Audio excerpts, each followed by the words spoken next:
Alright, this run shows off how crazy Poison Dart Frog and Grizzly still can be, even after they've been nerfed quite a few times.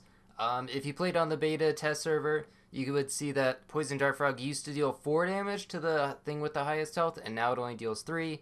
And Grizzly Bear used to deal its ability after 3 things attacked. I mean, Grizzly got changed multiple times, and now is after 5 things attack.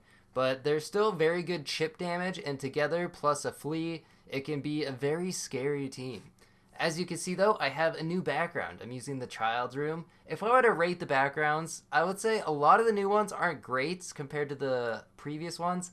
I don't know if I'm just being biased towards the old ones, but personally, I think like Lava Mountain and Snowy Peaks still looks the best. But I think the jungle one looks pretty good. I just unlocked that. And also the other snow one is pretty decent, but it's kind of bright. So I prefer those two. Early Flea, definitely going to take that. And I think Chocolate Cake Flea is usually just a good strat. Really lets you get like a level 3 pretty consistently and pretty easily. And that does make a pretty big difference just because like weakness on 3 things is a lot to deal with and it will mess up a lot of people's teams. Replaces all the equipment, of course, and yeah. Even helpful early on because I feel like there's a lot of stuff in this pack that is kind of health based and it's a little bit more difficult to get attack, but African Penguin can definitely help with that. Cone Snail Bulldog, pretty good strat early on, but gonna make sure to pivot. I think this pack is pretty well balanced. There are some pets that are particularly bad and aren't really worth taking, but there's a lot of good pets as well. And it's a lot of fun just to be able to experiment with so many different types of builds and also win with so many different types of builds because in arena I think a lot of people don't exactly know what they're doing right now, so it makes it a little easier to win.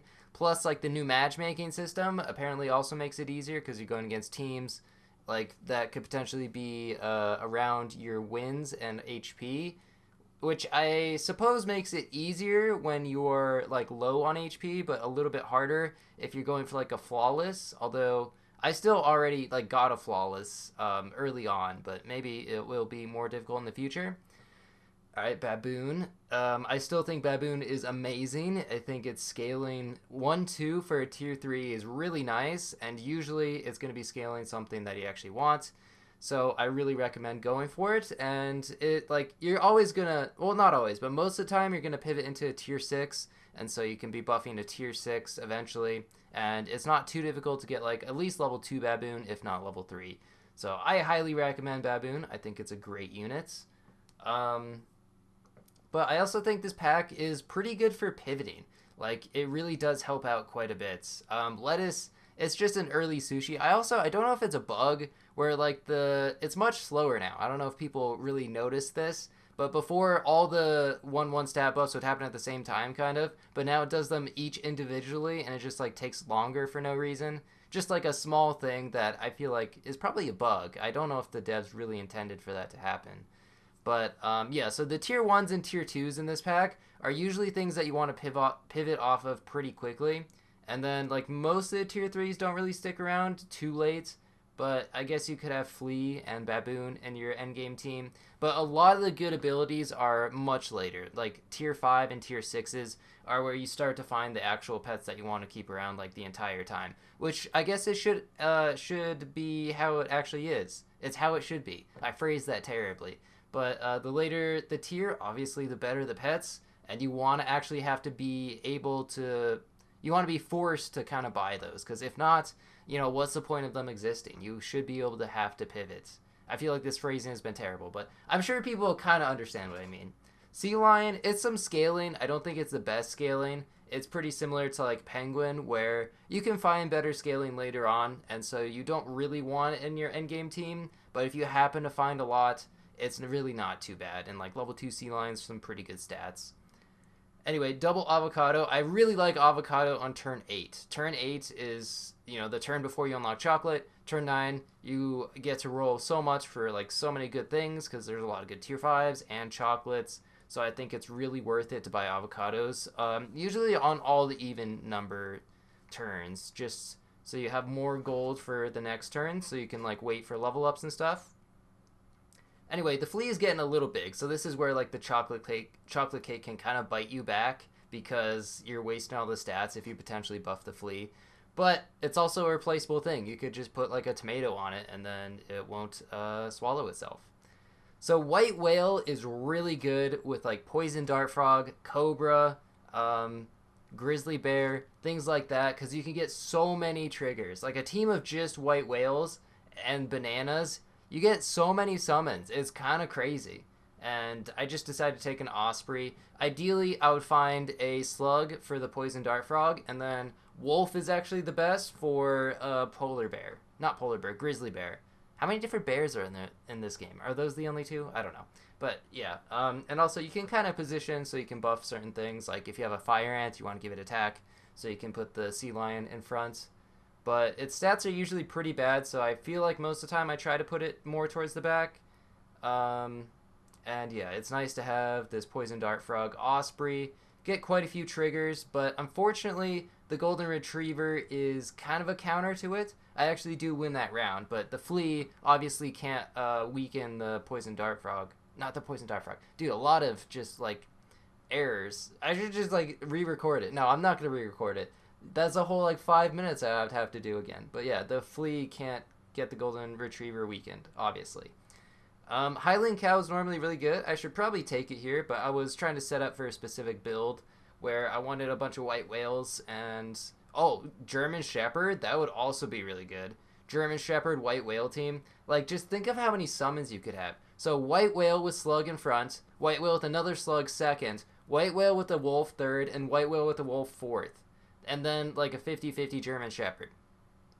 That's my god. That would be so many summons, like the only thing it loses to is snipers. I've already made kind of a video about that, I feel like, but I could just do it again now that the actual game is released. Yeah, again, the golden retriever team probably gonna beat me. Yeah, a little bit too difficult to get past that. But still room for improvements. There's a slug, so I really like that. I could feed like a tomato to the white whale. I guess not. Pita bread, sure. The problem is I have to get it to above 8 HP, otherwise the tomato's just going to kill it. And I do actually want a cherry, just because that will give an extra summon with the golden retriever, and that is quite helpful. I wasn't sure what to free or what to actually give it to though. There's level 2 flea or going for the level up on grizzly bear. That's one way. Oh, the baboon's gonna get it above 8 HP. Yeah, don't want to forget about that. That 2-4 is pretty solid. And yeah, weakness not gonna do a ton against the summon teams, but I'll slowly be able to like kill their units. And then the grizzly just comes in and destroys things every time it triggers. And pretty much every white whale will be 5 triggers, or 5 attacks, so that I'll get one more trigger on grizzly.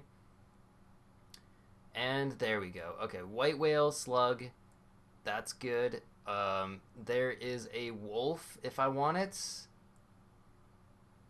but I'm just going to take the level 2 grizzly this turn.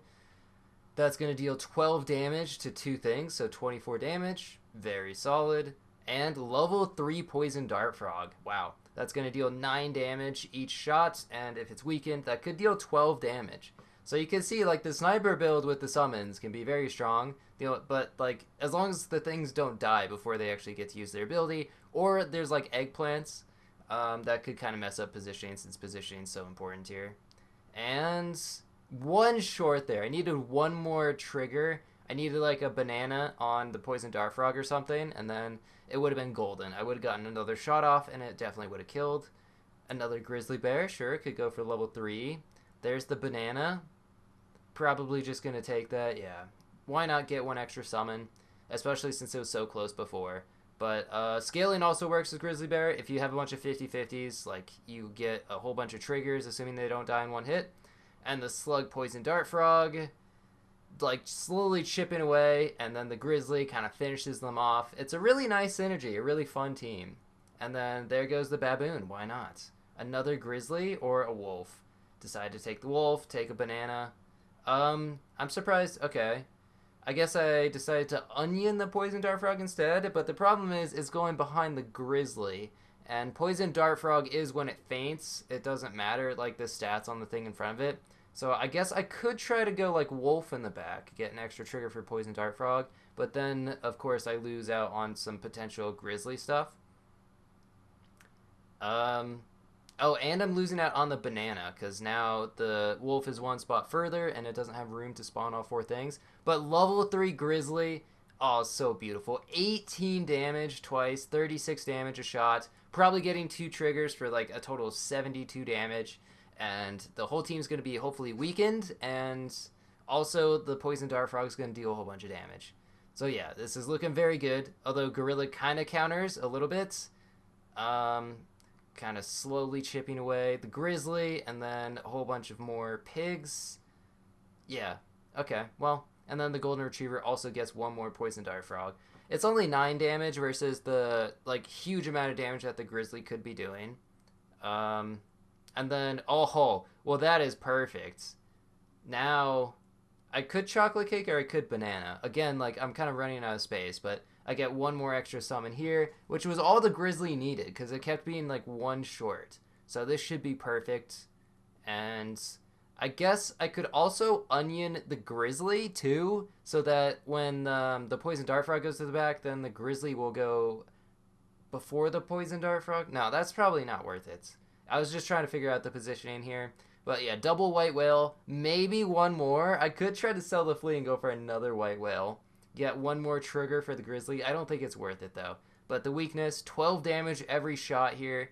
1, 2, 3 shots, 4 shots. Then the grizzly goes. And then, oh, and I get the monkey spawn, which means definitely getting another grizzly shot. And just such a good team.